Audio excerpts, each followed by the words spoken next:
Bom dia, boa tarde, boa noite. Eu sou a Camila Abdo, do canal Vista Pátria e do canal Direto aos Fatos. Hoje eu estou com Marco Vitali.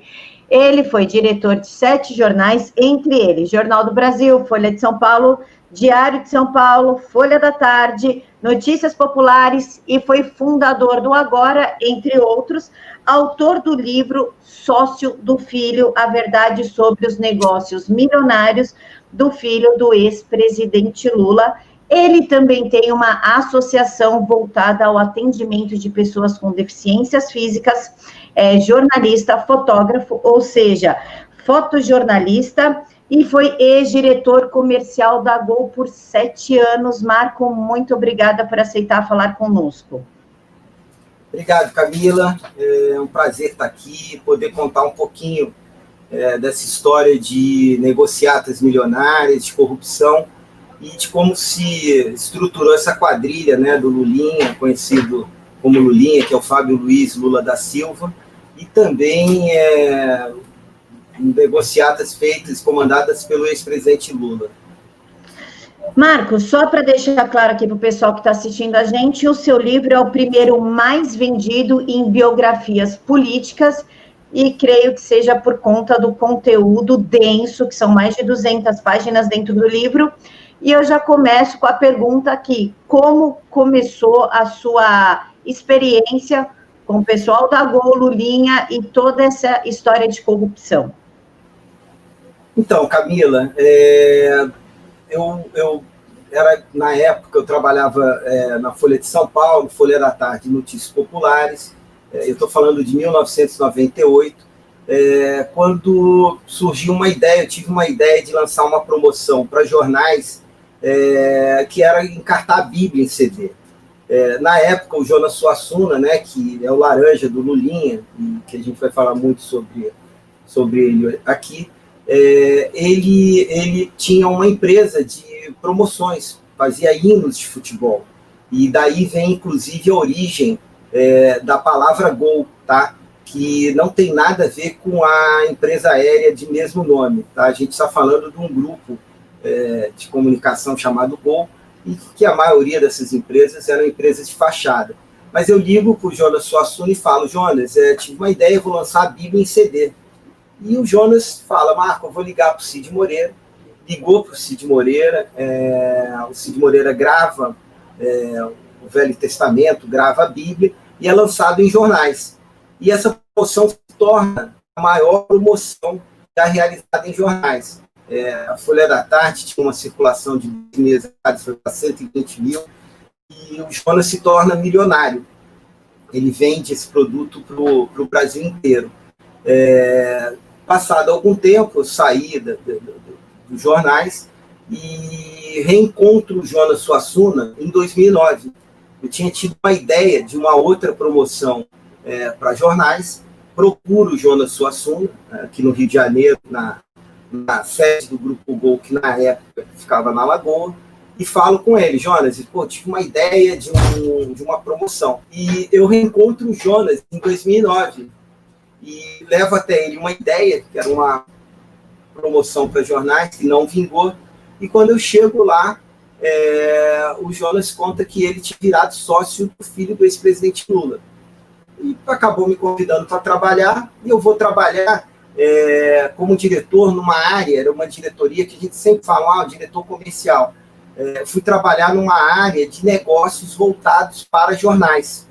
E eu permaneço lá de 2009 até 2016. Uma pergunta que é óbvia, falar: Marco, mas espera aí, você trabalhou tanto tempo no Grupo Gol, como é que, era uma organização criminosa e você estava lá dentro? Para entender a lógica, o Lulinha se une ao Jonas Suassuna, tá? Que era um empresário, foi um publicitário com até certo destaque no mercado publicitário carioca, e ele se une da seguinte maneira: para que o Jonas pudesse ser a fachada dos negócios, não são negócios, das negociatas, que o Lulinha, o Fábio Luiz, o Calil Bittar e o Fernando Bittar, que são amigos de infância. Calil Bittar e Fernando Bittar são irmãos, como eu falei, filhos do Jacó Bittar, um dos melhores amigos, se não o melhor amigo do ex-presidente Lula. Fernando, dono também de fachada do sítio de Atibaia, e eles se unem ao Jonas Suassuna, que nessa época já tinha perdido o dinheiro angariado com a Bíblia. Então, eles começam, isso em 2006, e para você, respondendo a pergunta, eu chego em 2009, esse grupo, essa quadrilha tinha sido formada desde 2006. E os contratos agora, que foram na mídia, sem nenhuma lógica comercial, e foram usados para passar propina para o Lulinha, para o Jonas Suassuna, e também repassados de forma indireta para o ex-presidente Lula, esses contratos foram assinados em 2008. E dentro da Gol existiam pessoas que trabalhavam, e o discurso desses bandidos era de normalidade, era de honestidade. Então, assim, Marco, você não sabia que acontecia algo? Você percebia que a empresa era mais rica e tinha um luxo ali com obras de arte, tapete persa, viagens, que não era condizente com os negócios lícitos que eram feitos. Então, assim, eu fiquei todo esse período, como outras pessoas dentro da empresa, trabalhando, porque as negociatas eles faziam, e poucas pessoas tinham conhecimento, exceto a área financeira. Inclusive, um dos diretores que teve, a Polícia Federal pediu ao Ministério Público a prisão, e como outros diretores da Gol não foi aprovado, que é o que eu chamo de caixa preta da Gol, que é o Alessandro Sargentelli. Então, o financeiro da Gol sabe as negociatas que foram feitas para colocar esse dinheiro. Então, começa por aí, Camila. Começa o quê? Um Lulinha, oriundo de um estágio, de um trabalho, que, diga-se de passagem, ali digno, ganhava, dizem, em torno de R$600 no Jardim Zoológico, mas com uma mente totalmente voltada para enriquecer, e enriquecer ilicitamente. Então, junta Calil Bittar, Fernando Bittar e Lulinha com o Jonas Suassuna. Então, eles viram que o Jonas Suassuna poderia ser a fachada para negociatas que a gente vai conversar aqui. Marco, quem compunha a quadrilha no total? Quem são todos que estavam nessa quadrilha? Então, eles tinham uma sociedade, e aí vem, por exemplo, iniciando a estruturação. A Oi, que na época tinha razão social de Telemar, existia a lei de outorgas das telecomunicações. O que dizia essa lei? Que você era concessionário de uma determinada região, que você não poderia comprar outra região, exceto se você abrisse mão da sua primeira área. E aí, a antiga Telemar, a Oi, ela tinha interesse em comprar a Brasil Telecom, mas existia já uma lei que proibia essa compra. Só que o que eles fizeram? Fizeram, na verdade, uma combinação ilícita com o Lulinha, com o Fernando Bittar, com o Calil Bittar e com o Jonas Suassuna. Então, eles conseguiram dar para a Oi a garantia de que o ex-presidente Lula editaria uma medida provisória mudando a lei das telecomunicações e permitindo o negócio, a compra da Brasil Telecom pela Telemar. Então, o ex-presidente Lula, criminosamente, vendeu essa medida provisória. Mas isso não foi suficiente. Calil Bittar, Fábio e Fernando Bittar, né, o Fábio Lulinha, vão intermediar um financiamento de 1 bilhão e 800 milhões para que a antiga Oi, a Telemar, comprasse a Brasil Telecom. Tanto e em algum momento isso vai vir à tona, eles anteciparam 240 milhões a Telemar para comprar a Brasil Telecom, mesmo existindo a lei que proibia essa transação. Então, a partir daí, o que acontece? Lulinha, Calil e Fernando montam uma empresa que agora está cada vez mais falada, que é a GameCorp, em 2006, uma empresa com capital de R$100 mil, e pouco tempo depois a Oi vira sócia com 5 milhões e 200. E ela vira sócia já como parte do plano de poder canalizar recursos milionários. Então, são cifras, relatórios da Polícia Federal dão conta de que foram 82 milhões de reais da Oi investidos na GameCorp, na Play TV, um canal de televisão fechado. Por outro lado, eles já colocam um negócio para o Grupo Gol, para Gol Mobile e para Goal Discos, que era de 1.200.000 mês durante 4 anos. Então, a Oi chegou a colocar quase 100 milhões de reais. E 100 milhões de reais em contratos que não existiam. Exemplo, fizeram um contrato de um portal de voz da Bíblia do Cid Moreira. Como funcionava? O cliente da Oi ligava para um número e ficava ouvindo mensagem da Bíblia, e seria tarifado por minuto. O que foi feito? Primeiro, anteciparam 800 mil reais desse contrato para essa quadrilha, né, para o Jonas, Lulinha, através da Goal Discos, e 600 mil por mês. Só que eu entreguei para a Polícia Federal, para a Força Tarefa da Lava Jato, planilhas que eu investiguei e que são posteriores a essa investigação. Como você falou, fiquei de 2009 a 2016. Em 2016, logo após a Operação Aletheia, que conduziu o presidente Lula coercitivamente, eu começo a investigação. Então, eu começo a buscar esses documentos e vejo que eu fui copiado num e-mail com a planilha dos resultados da Bíblia. E, em 2013, um dos diretores também me copiou no contrato. Eu vou lá e vejo o valor do contrato e vejo o resultado. A Oi, só para você ter uma ideia, ela faturava 150 reais, teve um mês que teve um super faturamento, que foi 800 reais, e ela pagava 600 mil mês. E ela tinha a possibilidade de rescindir esse contrato a qualquer momento. Esse contrato, a Oi pagou em torno de 29 milhões para esses bandidos. O negócio é tão escabroso, e a Polícia Federal ela expôs isso na Operação Mapa da Mina, que a TIM teve o mesmo serviço durante esses anos, 4 anos. A TIM pagou 16 mil. A Vivo pagou 20. E a Oi pagou 29 milhões. Um outro contrato também, uma negociata que eles fizeram para jorrar milhões na conta do Lulinha e sua quadrilha, um clube de conteúdo chamado Mais Belo e Mais Leve. Como é que funcionava? Você se inscrevia e recebia 3 SMS por dia com dicas, que eram as mais bizarras. Exemplo, olha, fumar faz mal à saúde.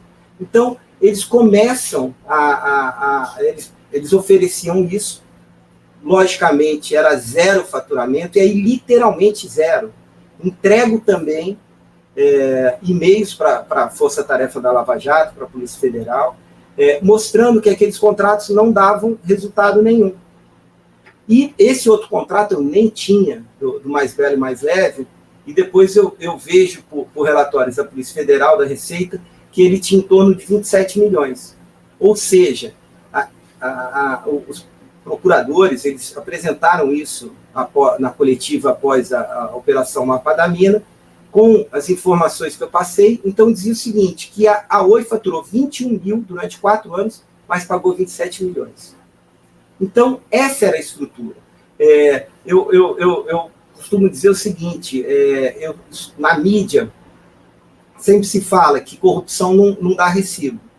A corrupção desses criminosos deu recibo, sim. Tem contrato, tem nota fiscal, recolheram imposto em cima dessas notas, e está ali provado o que eles fizeram. E não parou por aí. São centenas e centenas de milhões de reais. A Lava Jato falou 193, esquece. Quem quiser, guarda na memória o que eu vou dizer agora, é o seguinte: esses negócios ultrapassaram mais de 300 milhões de reais, porque no livro que eu escrevi, O Sócio do Filho, que inclusive, eu acredito, ou melhor, inspirou a Operação Mapa da Mina, com essas provas, com documentação. Eu tive na Polícia Federal, dei depoimentos, estive na Receita Federal, estive no Ministério Público do Rio. O livro, ele traz muito mais do que isso. Então, ele traz esses milhões da Oi, ele traz uma negociata feita com o Sérgio Cabral, com a Secretaria de Educação, de 93 milhões, a pedido do ex-presidente Lula. Ele traz 19 milhões e 900 mil, um negócio que nunca existiu, que depois eu posso detalhar um pouco, que é o Banco Banca. Ganharam 19 milhões, não teve um funcionário. O Banco Cruzeiro do Sul foi liquidado, e já foram comprovadas operações fraudulentas. O Jonas Suassuna recebeu Índio da Costa, na sede do Grupo Gol, pedindo para que ele fizesse uma compra milionária de ações. A CVM sabe disso. Ele compra as ações e, já com a informação que haveria uma valorização, ele vende, dias depois ganha 60%. E isso combinado com o Índio da Costa. E aí eu estou falando do Índio da Costa, que são vários, né? Estou falando do tio estou falando do pai e do filho do Banco Cruzeiro do Sul, e também quem ia lá, até contraditório, né, porque ele criou a lei da ficha limpa, o Índio da Costa, o deputado, foi vice do Serra, do PSDB, e ele ia lá. Os encontros com o Jonas Suassuna era na calada da noite, ali depois das 22 horas, e o Jonas, inclusive, se gabava de ter financiado, sem comprovação, a campanha do Serra. Ele dizia que, financiando a campanha do Índio da Costa, ele dizia que o Índio da Costa era primo dele, e ele recebia informações privilegiadas do PSDB concorrendo na campanha presidencial com a Dilma. E ele comentava isso nos almoços. Então, assim, era um sentimento de impunidade, de negócios milionários, e que estão aparecendo aí. Marco, a Anatel, como que a Anatel permitiu essa transação da Oi, Telemar? Como é que foi isso? Então, eles não podiam comprar a Brasil Telecom. Não podiam. Só que já estava combinado. O Lulinha, o Calil Bittar, o Fernando Bittar, já tinham combinado com o ex-presidente Lula que ele editaria uma medida provisória mudando a lei das telecomunicações. Então, estava fechado. Tem e-mails que foram apreendidos que demonstram que existia já um conluio entre a Oi e Lulinha e sua quadrilha, porque eles foram até a operadora de telefonia e venderam facilidades. Facilidades essas quais? Olha, você pode comprar a Brasil Telecom, a verba vai vir do BNDES, a lei que impossibilita isso, meu pai, o ex-presidente Lula, vai derrubar, e foi isso que eles fizeram. E depois que eles, imagino, devem ter combinado um valor, e aí faltava o seguinte: como é que transfere o dinheiro, essa propina da Oi para a quadrilha? E aí precisavam, como eu falei, de contratos de fachada. Tem uma outra negociata que eu já antecipei no livro Sócio do Filho, já entreguei as provas e não foi relatada ainda, mas vai ser. O trabalho da Lava Jato é muito sério. As pessoas que eu conheci na Polícia Federal, criei verdadeira admiração. E foi com o ex-prefeito Eduardo Paes. O ex-prefeito Eduardo Paes, ele recebia corriqueiramente Fábio Luiz Lulinha, Calil Bittar, Fernando Bittar, que é outro laranja do sítio, e Jonas Suassuna, no seu gabinete. E ele combinou o seguinte: vou passar dinheiro para vocês. No Rio de Janeiro, tem um serviço que é o do atendimento ao cidadão, que em alguns municípios é o DISC 156. Aqui no Rio é 1746. O que ele fez? Ele passou esse contrato para Lulinha e sua quadrilha. Como é a lógica do esquema de corrupção? Ele pegou e precisava transferir o dinheiro. contratou a Gol Mobile, essa empresa que formalmente é do Jonas, mas o próprio Lulinha, Calil e Fernando Bittar diziam que eram sócios. Ele contrata essa empresa para fazer disparo de SMS. E aí é uma sequência de absurdos. Porque existe um órgão da Prefeitura do Rio, que é o IPLAN, que tinha uma ata de preços, ou seja, tinha a possibilidade de contratar disparos de SMS a 5 centavos. Como é que eles fizeram? Uma reunião na Oi, na Prefeitura do Rio, com executivos da Oi. Eles combinam, precisavam encontrar um jeito de passar essa propina. E aí descobriram que existia um contrato da Prefeitura do Rio com a Oi para pagar 39 centavos, não por SMS, por minuto de voz. O que eles fazem? Contratam um minuto de voz como um disparo de SMS. Ou seja, a Prefeitura do Rio poderia disparar um SMS por 5 centavos e ela dispara por 39, 8 vezes mais.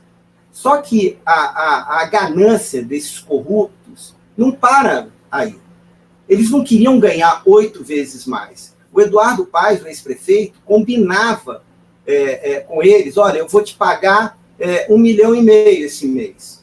Então, tinha um número de SMS disparados que, mesmo sendo a 39 centavos, não batiam 1,5 milhão. E aí, o que faziam? Superfaturavam, né, além do preço, a quantidade de SMS disparados. Então, por exemplo, tem uma nota fiscal que eu entreguei para a Receita Federal, que é em torno de faturamento, por exemplo, de 901 milhão. A quantidade de SMS que consta ali era equivalente, deveria ser pago 73 mil. Então, numa nota, eles forjaram 800 e poucos mil.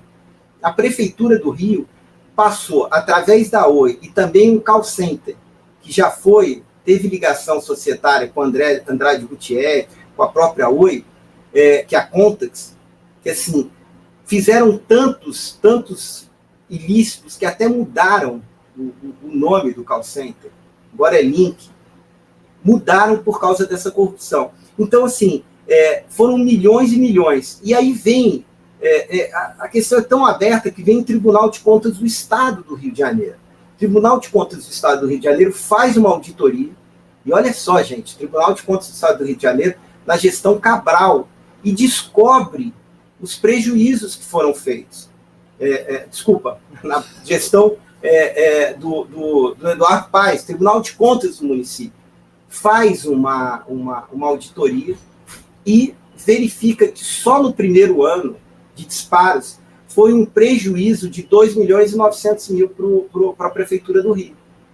Então, o Tribunal de Contas do município já constatou essa negociata. Só que não é julgado. Está lá o relatório, eu tive acesso, ele é público e não foi julgado. Então, assim, eles foram no Eduardo Paes, na Prefeitura do Rio, conseguiram milhões. O Sérgio Cabral existiu em 2008, eles assinaram um contrato. E como é que faz? Eles sempre, através do presidente Lula, do ex-presidente Lula, porque eu sempre digo, no vértice da pirâmide, na ponta, estava o ex-presidente Lula, criando o quê? As facilidades, o tráfego de influência, para que esses criminosos fossem lá assaltar cofres públicos ou obter benefícios por onde tivesse alguma possibilidade de roubar mesmo, de conseguir esse dinheiro ilícito. E eles vão até Sérgio Cabral, Secretaria de Educação. Esse projeto também tem um relatório do Tribunal de Contas do Estado que já está lá, todas as fraudes. Mas qual era esse projeto? Chamado Conexão Educação. Todo aluno do Rio de Janeiro ia receber uma carteirinha, como se fosse com chip, com cartão de crédito, que ele passaria pela escola e ali já saberia a frequência dele. Se ele tivesse faltado, imediatamente vinha um SMS para o celular do pai. Olha, o seu filho não veio à aula. Puxa, a ideia é muito boa. Só que, Camila, observa, esse projeto era para ser instalado em 1.541 escolas. 1.541 escolas. Ele foi instalado em 38. Um projeto de 1.541 escolas foi instalado em 38. Quem tinha caneta para efetivar os pagamentos era o ex-governador preso Sérgio Cabral. Então, o que eles fizeram? Pagaram 93 milhões para a Oi. E a Oi, a princípio, repassou 14 milhões para a Gol Mobile, do Jonas Suassuna, que, óbvio, distribuía essa propina, essa maracutaia com o Lulinha, Fernando Bittar e Calil Bittar. Está aprovado. Tribunal de Contas. Só em SMS, e está lá escrito, foi um prejuízo de 15 milhões. Ou seja, o governo do Sérgio Cabral, o mesmo governo que sucateou a saúde, a segurança do Rio de Janeiro, foi aquela que, a pedido do ex-presidente Lula, beneficiou o filho dele. Então, 93 milhões. Dúvidas. Próprio Sérgio Cortes, ex-secretário de saúde do Rio de Janeiro, preso também. Sinceramente, nem sei se está preso agora em casa ou num presídio, não sei.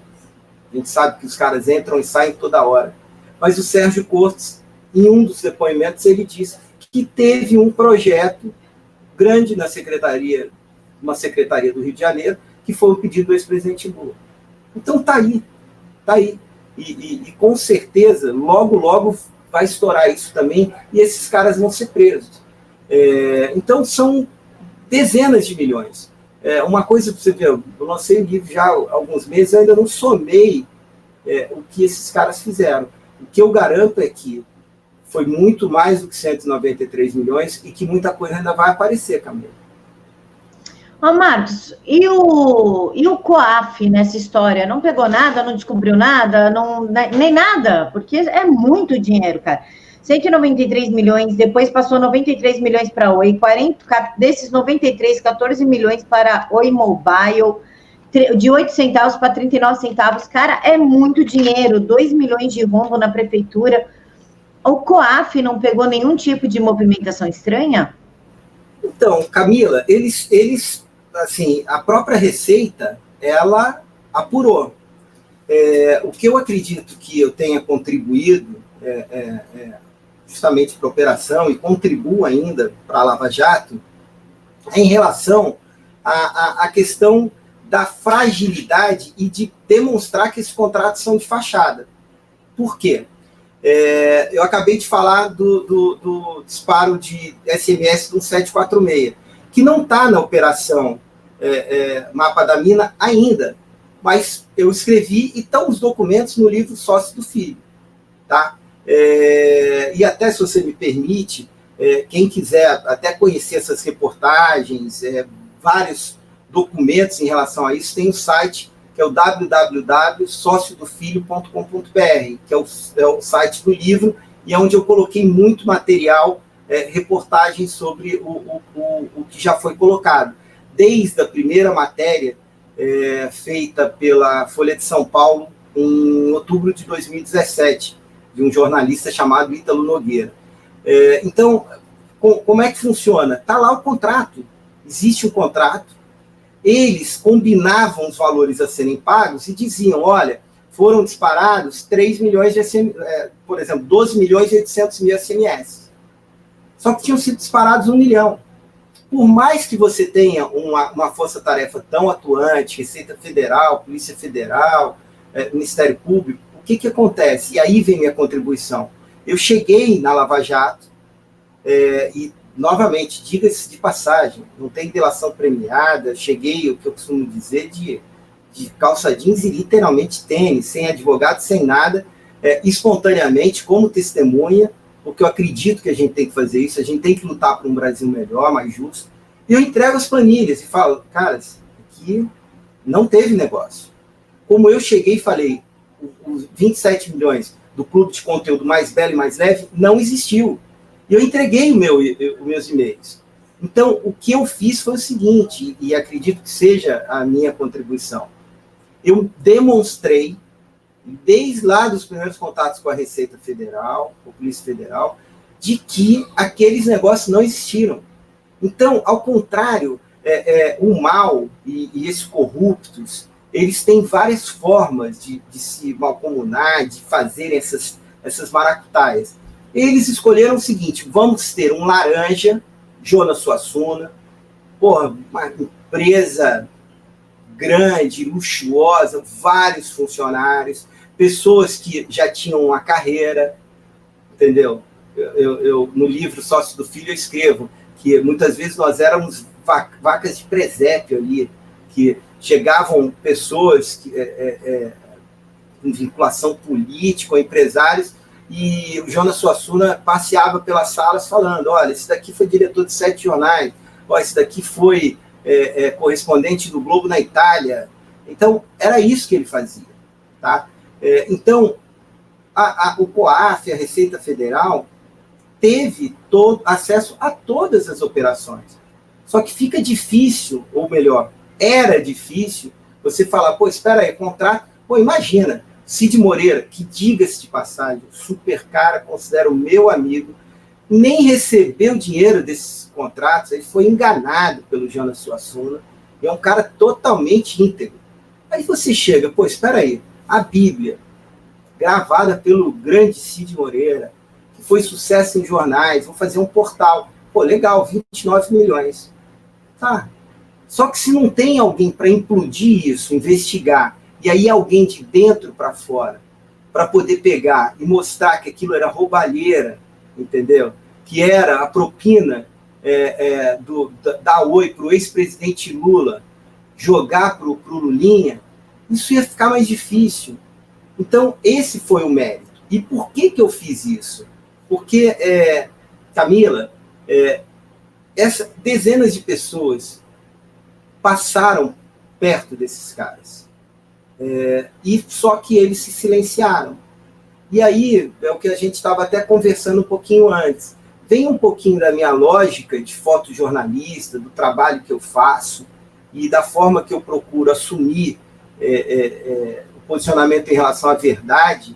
Eu cheguei e falei: poxa, fiquei de 2009 a 2016. 2016 não tinha mais como ficar. Vem a Letéia, o clima lá tinha caído, aquela imagem de empresa íntegra do cara que o Jonas Suassuna se gabava, ele gritava pela empresa, ele dizia que não queremos negócio com o governo. E realmente, era o governo que fazia negócio com eles. E aí, dezenas e dezenas de milhões de reais que eram feitos através de propina. Então, esse era a lógica. Então, eu acredito que vai ficar muito mais fácil para provar e uma opinião.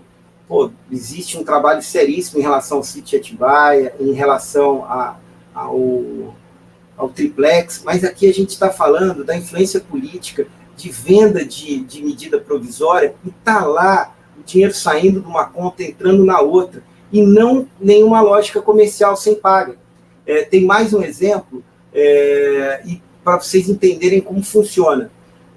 Eu estava na Receita Federal e eles me mostraram, falaram: Marco, teve um pagamento aqui de mais de 2 milhões para desenvolvimento de um aplicativo chamado Mosqueteiro. Pagamento esse da Go Mobile, tá, de Jonas Suassuna, para G4, de Fábio, né, do Lulinha, do Calil e do Fernando Bittar. Porra, falei para eles: esse aplicativo nunca foi feito. Esse aplicativo nunca foi lançado. Esse aplicativo nunca foi comercializado. Então, como é que pagaram 2 milhões, mais de 2 milhões, para desenvolver um aplicativo que não existe? E aí, o que eles fizeram? Até internamente, chamaram o diretor de tecnologia, os 2 diretores de tecnologia, e mandaram correr para desenvolver o código-fonte do aplicativo. Para quando fossem questionados, dizer: não, olha aqui o desenvolvimento. Mas a G4 recebeu, se eu não me engano, 2 milhões e 400. Eu tenho dúvida aí de memória se foi 2 milhões e 400 ou 2 milhões e 800. Eles receberam e pagaram para o Rafael Leite, que era uma pessoa ligada à Gamecorp, a G4, pagaram 20 mil reais.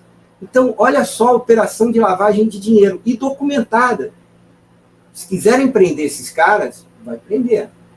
E, lógico, eles têm direito à defesa, né? O corrupto tem direito à defesa, e a Força-Tarefa da Lava Jato ela é muito consciente em relação a cada passo. Mas está lá, documentado, aplicativo, mosqueteiro, pagamento, mais de 2 milhões. Como é que funciona? A G4, o Lulinha recebe 2 milhões, quarteiriza para o Rafael Leite, recebe 20 mil. Porra, cara. Como é que 2 sócios fazem uma operação de mais de 2 milhões e pagam para um cara, teoricamente, desenvolver por 20 mil? Então, são casos e mais casos. É o sentimento de impunidade. E a lógica deles é o seguinte, eles se achavam poderosos, inabaláveis. Eles tinham o poder político do ex-presidente Lula e eles achavam que podiam arrombar, meter o pé na porta de qualquer instituição, qualquer empresa que eles iam sugar dinheiro de forma que nunca iam pegar eles. Marcos, você pode falar um pouquinho sobre o Alexandre Sargentelli? Então, dentro da Gol, e eu falo isso no livro Sócio do Filho, existiam alguns diretores que eu falo isso assim, eu vejo que eles cometeram ilícitos no sentido de até agradar e ficar bem com o Jonas Suassuna. Então, eu vou contar alguns episódios aqui e vou citar tanto o Alessandro Sargentelli. Alessandro é interessante, ele era diretor financeiro do Grupo Gol, ele era responsável por gerir uma empresa. Eu tinha conhecimento que entre empresas tinham movimentado durante 8 anos do governo Lula 750 milhões. Os caras movimentaram entre empresas que eram jogadas. Entra para a Goal Discos, tem a imobiliária Gol, que nunca foi imobiliária. Aí criaram a Gol Mídia, que nunca teve nada, mas pagava as despesas do Lulinha. Isso daí é um mapa que já foi detalhado, inclusive, pela Força Tarefa, né? E aí, falando um pouquinho, então o Alessandro ele não tinha formação financeira. Pô, mas é ótimo. Você quer cometer crimes, quer fazer negociatas milionárias, contrata um financeiro que não é financeiro. Contrata um cara que vai fazer exatamente o que você quer. Então, acredito muito que esses caras ainda vão falar porque eles acabaram compactuando e sendo uma subquadrilha servindo esses caras, o Lulinha e os outros. Mas eu vou te falar alguns casos. Por exemplo, tem um diretor da empresa que ele cuidava até de um produto também que é muita coisa. A gente ficaria dias aqui falando. Produto chamado Nuvem de Livros, que recebeu 40 milhões de uma empresa chamada Movilho, teoricamente ofertando uma biblioteca digital para clientes da Vivo. E isso surgiu depois que Jonas Suassuna se integra à comitiva do ex-presidente Lula na Espanha e vai falar com o presidente da Telefônica. Telefônica essa que é dona da Vivo aqui no Brasil. Tá? E aí, o Roberto Baense, voltando, que era diretor da Nuvem de Livros, ele um dia chega a secretária e fala assim: Marco, o doutor Roberto Baense quer falar com você na sala dele. Eu nem gostava de ir na sala desse cara. Fui lá, entro na sala, estou em pé, aí estava o Sandro Maia, que era o diretor de tecnologia, um rapaz também, um gerente lá de TI, Luciano, e aí eles chegam para mim e falam assim: Marco, o Jonas está viajando, nós precisamos tomar uma decisão importante. Eu falei: qual é? Nós estamos querendo apagar os HDs as câmeras da empresa. Eu falei: pô, espera aí. Me chamaram aqui para decidir apagar as câmeras da empresa. E aí eu tenho o meu jeito, que eu costumo dizer, conforme a gente começa a conversar, vocês podem perceber. Cheguei para o Roberto e falei assim: Roberto, você já matou alguém? Roberto, já um senhor, falou, Marco, eu não vou te responder. Eu falei, responde, cara. Você já matou alguém? Aí ele, não vou responder. Eu falei, então deixa eu te explicar. Se você matou alguém, não me conta. Porque eu vou ser teu cúmplice. Eu vou ter que pegar e vou ter que te entregar. Então, o que acontece é o seguinte, eu vou sair aqui dessa sala, por aquela porta, e até eu sair daqui, eu não quero saber da decisão de vocês. Eu não quero saber. Eu saio sem saber se eles apagariam. E depois eu descubro que eles apagariam. Tem outro episódio que eu estou na minha sala, chega um rapaz da informática, Marco, o Jonas mandou trocar o HD do seu computador. Eu tinha meu MacBook, tinha 2 MacBooks que eu usava. Aí eu falei, cara, ninguém vai mexer no meu MacBook. Como é que eu vou trocar um HD? Primeiro que as informações que eu tinha foram até úteis que eu usei no sócio do filho. Eu não cometi ilícitos ali, eu não tinha nada para esconder. E falei que não ia mudar o HD. E eles começam a mudar o HD dos outros diretores da empresa. E aí começa, e isso foi muito falado na Operação Mapa da Mina, isso é março de 2016, talvez 10 dias antes da Operação Aletheia. Começou uma movimentação de colocarem arquivos, os HDs retirados dos diretores, computadores, muito material que comprovava essa ligação espúria, esses crimes cometidos pelo Lulinha, Fábio, né, o Calil Bittar, Jonas Suassuna, e muitas assim, despesas, até pagas do próprio presidente Lula. E aí começaram a colocar numa sala, que virou o caso da Sala 3. No andar térreo da Gol, esse prédio de luxo que eu falei, existia a Sala 1, a Sala 2, a Sala 4 e a Sala 5. Nos fundos dessas 4 salas, ou seja, bem no meio, existia um corredor que levava à Sala 3, que era uma sala enorme, de novo, como era característica, muito luxuosa, toda coberta de madeira. Eu entreguei até fotos dessa sala. E o que acontece? Quando o Jonas dá uma ordem para os seus diretores colocarem materiais dentro dessa sala. No meu caso, o Jonas veio falar comigo o seguinte, Marco, eu preciso que você monte relatórios sobre os negócios que foram feitos na empresa. Eu tinha conhecimento dos negócios lícitos. O que eu fiz? Comecei a fazer as pastas. Chegou até numa pasta que era o Conexão Educação, esse crime que eles cometeram com a anuência do Cabral, a pedido do Lula, de 93 milhões na Secretaria de Educação. E eu não tinha nada, não tinha contrato, não tinha nada. Depois consegui o contrato no relatório do Tribunal de Contas do Estado.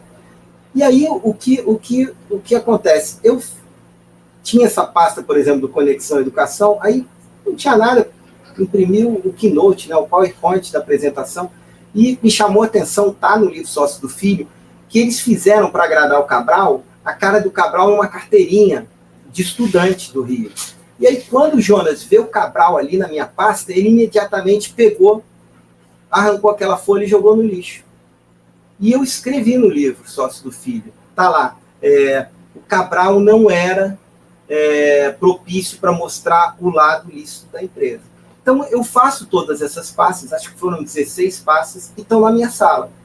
E aí, no dia 22, na véspera de março de 2016, na véspera da Operação Aletheia, esse mesmo Roberto Baense, que estava combinando de apagar câmeras da empresa, ele chega na minha sala e fala assim, Marco, o Jonas Suassuna mandou você colocar as tuas pastas na Sala 3.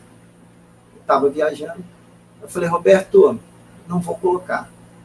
O Jonas vai receber as pastas quando ele estiver aí nessa porta que você está. Beleza. Não gostou da resposta, saiu. Volta 20 minutos. Marco, ordens expressas do Jonas para você colocar suas pastas lá. Aí subiu um degrau, falei, Roberto, eu vou ser claro para você, ou melhor, vou ser didático. Eu não vou colocar as minhas pastas no meio daquela sujeira. Resultado, como ali era um circo, e as pessoas queriam agradar o Jonas, esse diretor, Roberto Baense, manda um e-mail às 5 horas da tarde, falando, olha, conversei com o Jonas, e copiando o Jonas. Então, é a prova de que o Jonas Suassuna deu ordem de ocultação de provas. Olha, conforme a orientação de Jonas Suassuna, todos os diretores devem colocar, não me lembro, os arquivos, material confidencial na sala 3. O que eu fiz? Nada. Deixei minhas pastas lá, a Polícia Federal chega na Operação Letéia, no outro dia faz a busca e apreensão na empresa, entrou na minha sala, viu as pastas, não apreendeu nada. E aí tem um grande problema, que é uma resposta que eu não sei dar. No térreo, a Polícia Federal, os agentes, não sei se tinha da Receita também, foram na sala 1, na sala 2, na sala 4 e na sala 5. A grande sala que eu descrevi, que era o bunker, onde estavam os HDs, onde estavam as pastas, e um dia, eu passando pelo corredor, eu falei, puxa, eu vou dar uma olhada. Estava aberta a porta. Eu fui e eu entro. E vi mais 2 funcionários do financeiro ali, com computadores instalados, apagando uma contabilidade, documentos que não interessavam que a virar público a força-tarefa pegar. E nesse dia, então, da busca e apreensão, eles foram na sala 1, na 2, na 4 e na 5.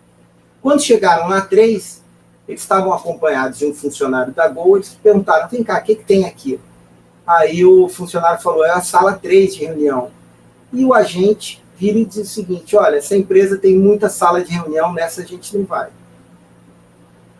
Estranho. Como é que a Polícia Federal entra na empresa e diante da sala aonde estavam todos os documentos, não precisava ter ido em mais nenhum lugar. Tudo o que Jonas Suassuna, Lulinha e sua quadrilha não queriam que fosse descoberto, estava ali a 3 metros do agente em questão. Então, eu não sei responder o que aconteceu. Eu sei dizer que eles não entraram na sala 3. E quando eu estive na Polícia Federal, com o delegado Dante Pegoraro, eu vi como ele se tocou em relação a isso. Pegou o e-mail, inclusive mostrou, falou, olha, o Marco Vitali está anexando aqui um e-mail da véspera. E, de novo, eu confio muito na Polícia Federal de Curitiba.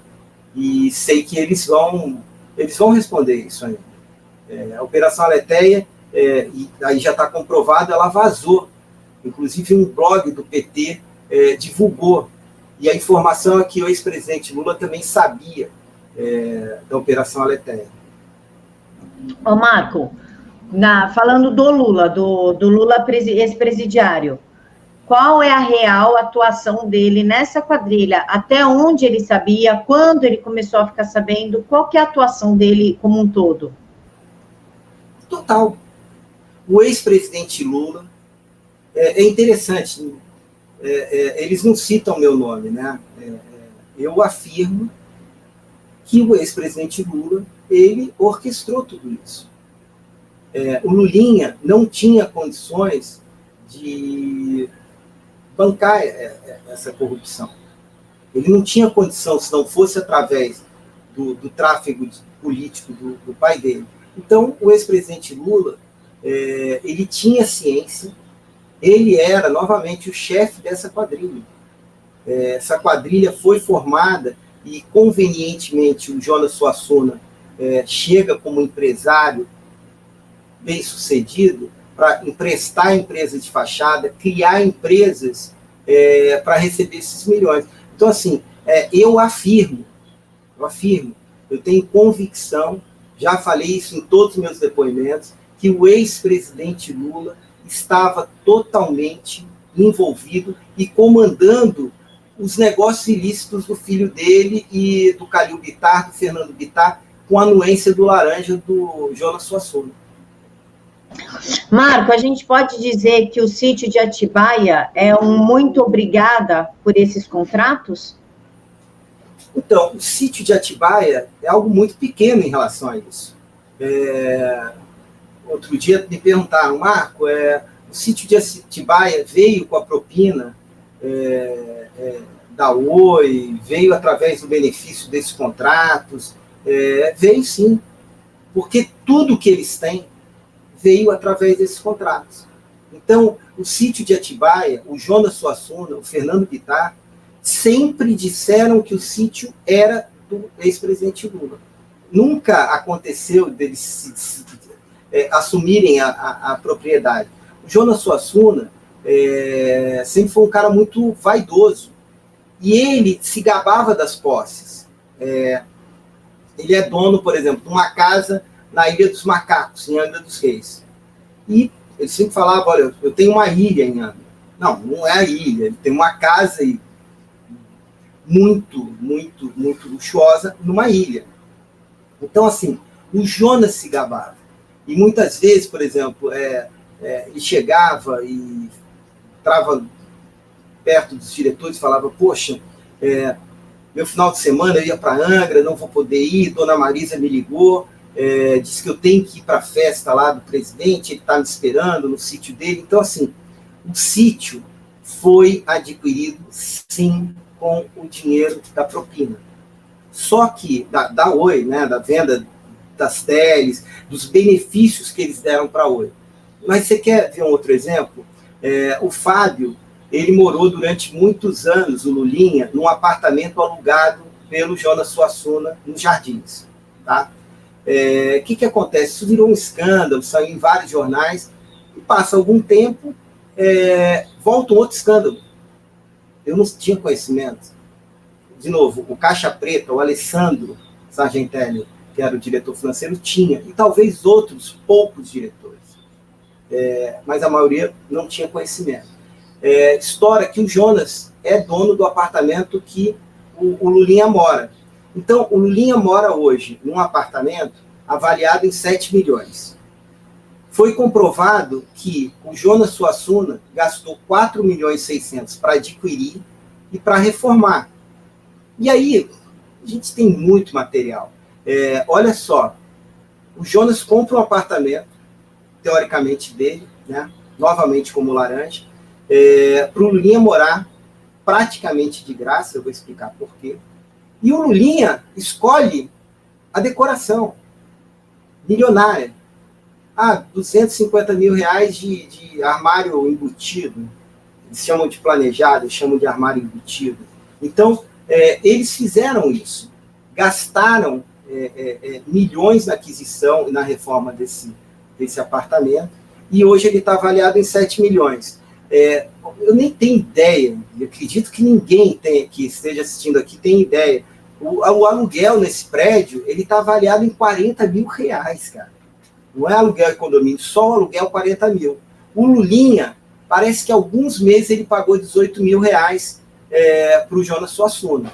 E aí, a operação Mapa da Mina revela um e-mail do Lulinha para o Jonas Suassuna e para o Calil Bittar, em que ele diz, Cacá, né, que ele chamava o Calil Bittar, e coloca assim, tio Jonas.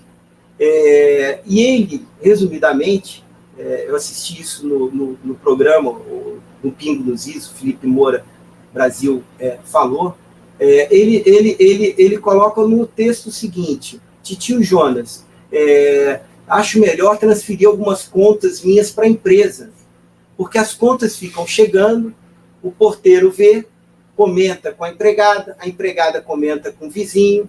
Então, olha só, essa fama da família Lula da Silva de não querer assumir o que tem e as despesas, ela está aprovada pelo Lulinha, pedindo para o tio Jonas Suassuna, e olha como chega a ser um deboche, né?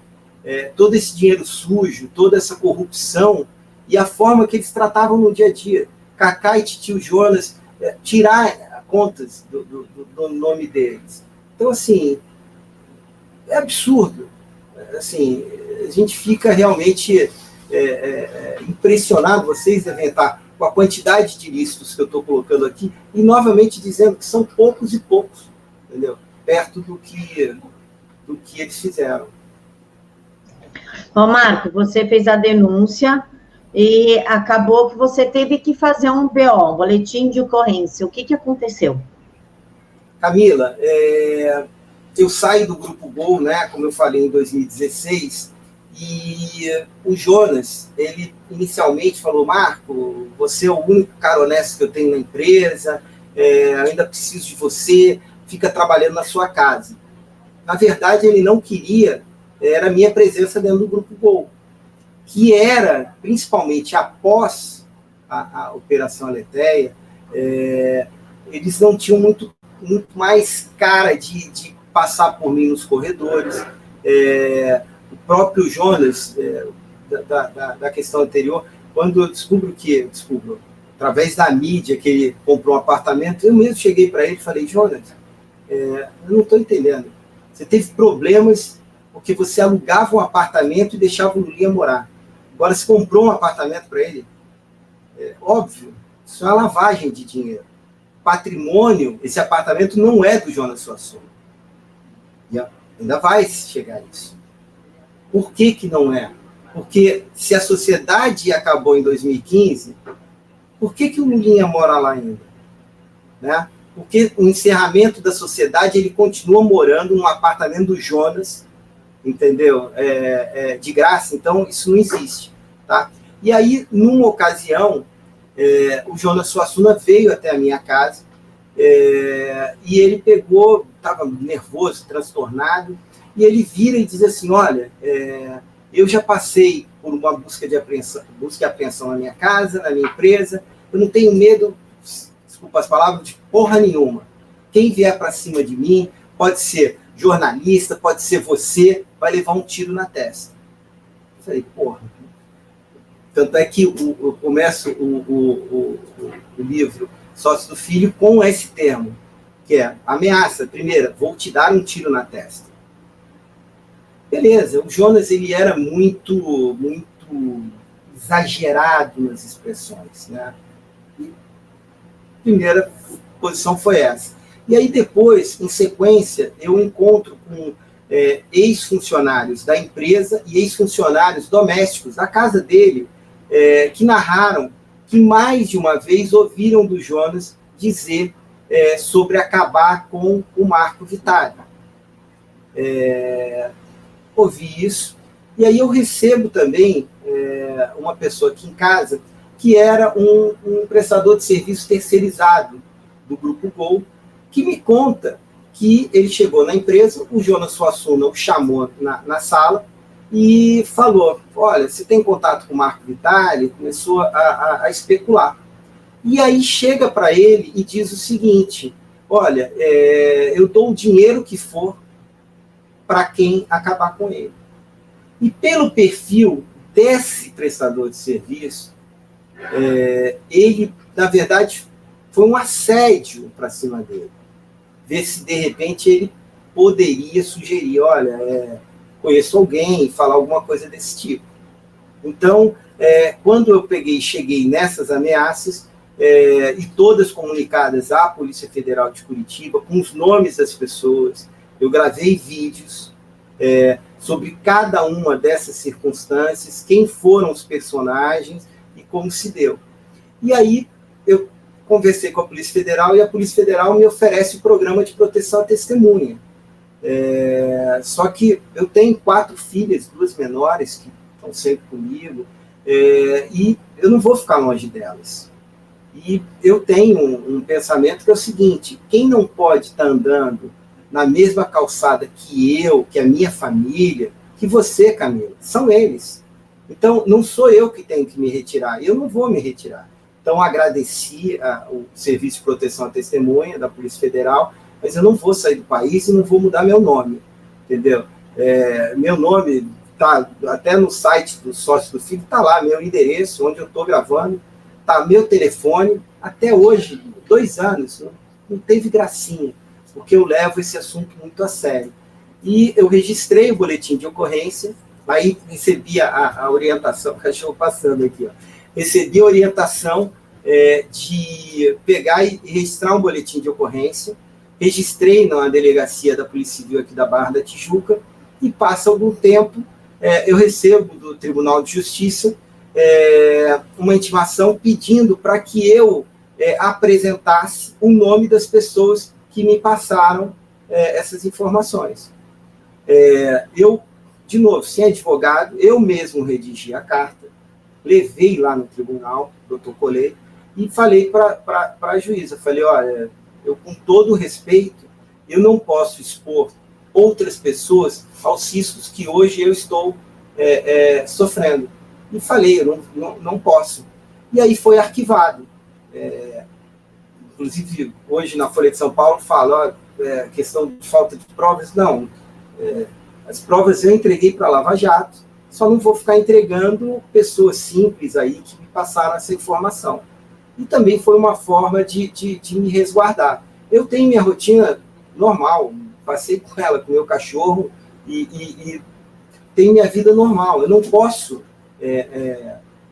me deixar levar por isso. E até é uma outra questão que a gente estava conversando, Camila, que, todo mundo chega no ponto, a história do sócio do filho, o que eu fiz, os meus depoimentos, e talvez até quem esteja assistindo pense, fala, ou ele é maluco, ou ele é corajoso, maluco no sentido de, como é que ele está fazendo isso, a segurança dele.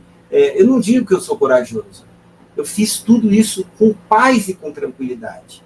Eu não tenho medo desses bandidos, não tenho medo pelo ex-presidente Lula estar solto, não tenho medo do Lulinha, não tenho nada, estou no mesmo lugar, agradecendo estar podendo contar um pouquinho dessa história para você, para a sua audiência, e não é coragem.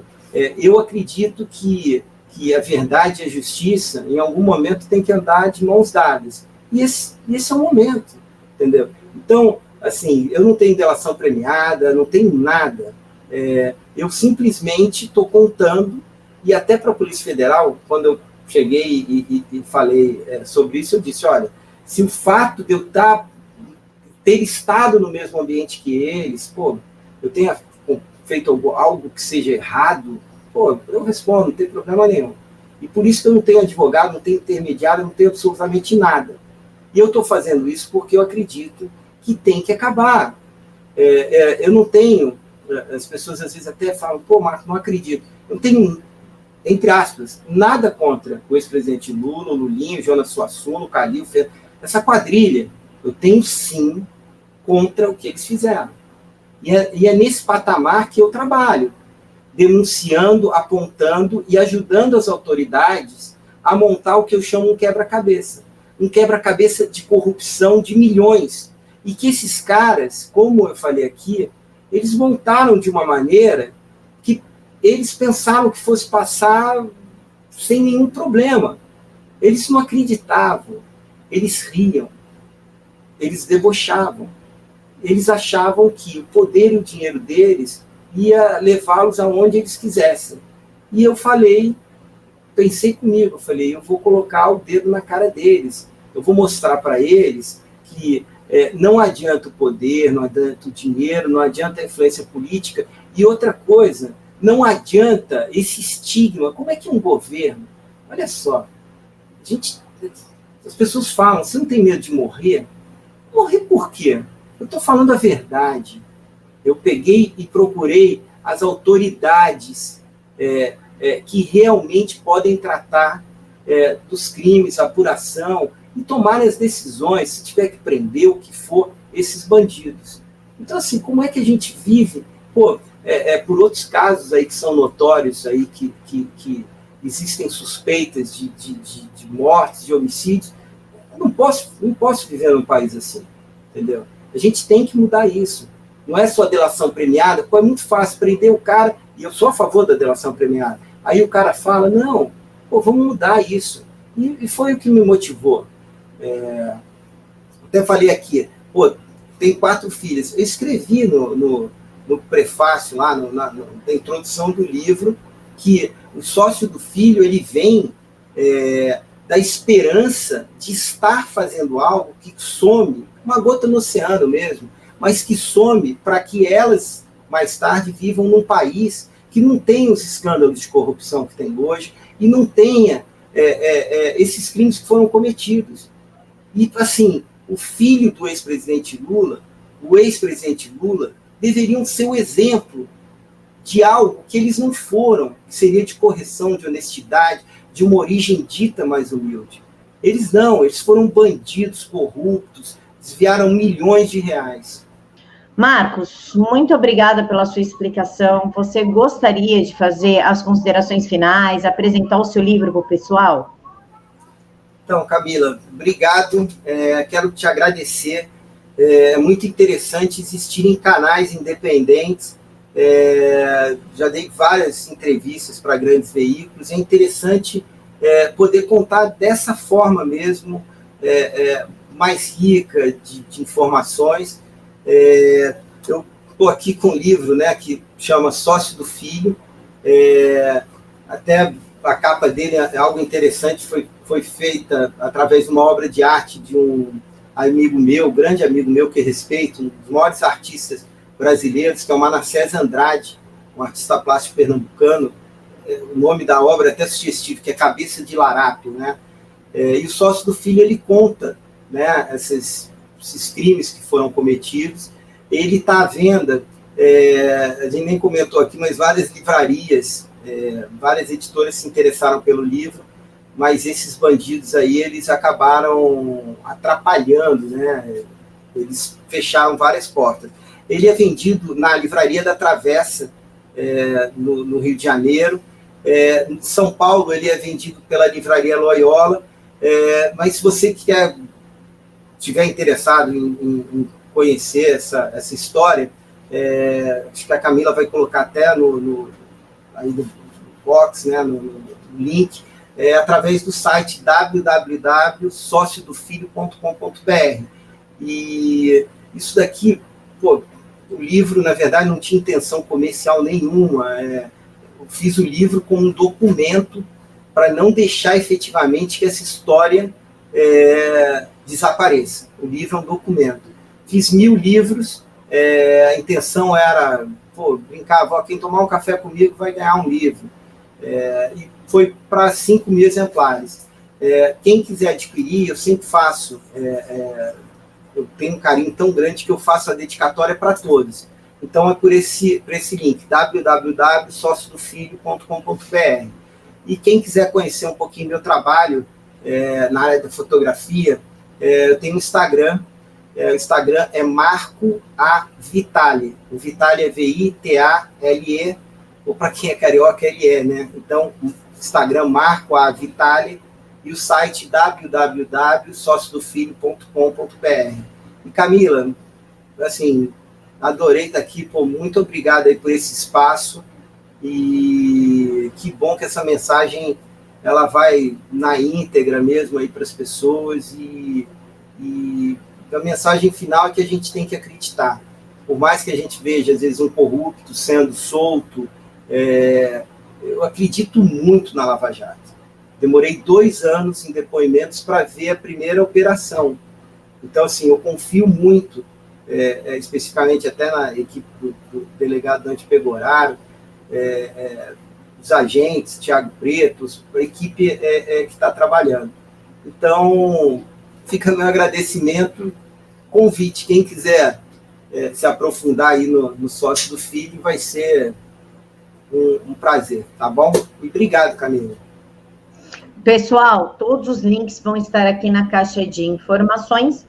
Agradeço a todos por ter acompanhado até aqui. Deixe para a gente aqui nos comentários se vocês têm alguma dúvida, quer saber mais, que aí eu encaminho por Marco e ele vai respondendo conforme vai dando. Quero lembrar vocês que o canal tem Apoia-se, para vocês darem uma força aqui para a gente. Fiquem todos com Deus, que Deus os abençoe.